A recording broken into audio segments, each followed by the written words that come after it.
So, you've now formed an LLC to protect yourself.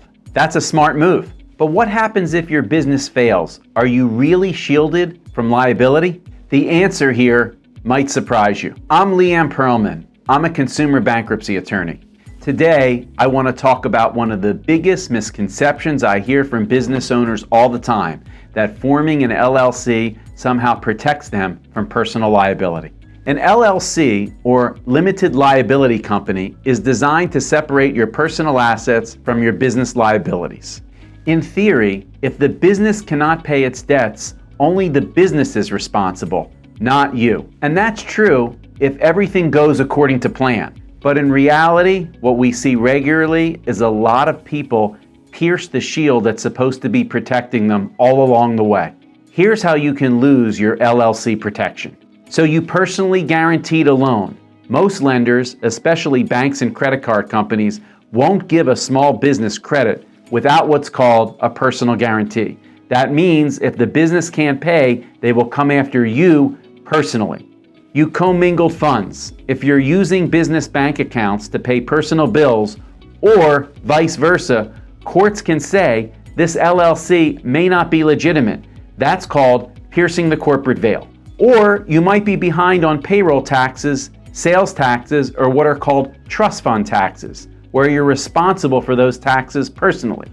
The IRS and the state don't care about your LLC when it comes to trust fund taxes. If your business collects money on behalf of the government and doesn't pay it, you may and will be held personally responsible. You might have used your personal credit cards for business purposes, or vice versa.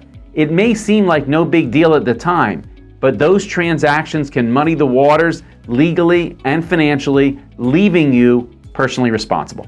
If your business shuts down and you still owe money, rest assured, creditors will find ways to collect it. That could mean lawsuits, wage garnishments, or bank levies against you personally.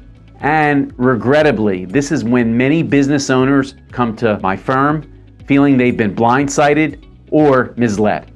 They thought the LLC would protect them, but the fine print and their financial behaviors ultimately got them into trouble. If you're struggling with business debt or your LLC isn't generating any income, the good news is you still have options. Bankruptcy may be one of them. Bankruptcy can help eliminate personal liability for business-related debt, stop collections, and give you a path to reset, not just financially, but emotionally and mentally too. And if you're not sure bankruptcy is the right choice, that's okay. Most of our clients aren't sure about that when they came in to see us. Remember, reaching out to a bankruptcy attorney does not mean you're filing bankruptcy. It simply means you're trying to understand what your options are. Schedule a free consultation today to understand your options. Waiting can really impact you.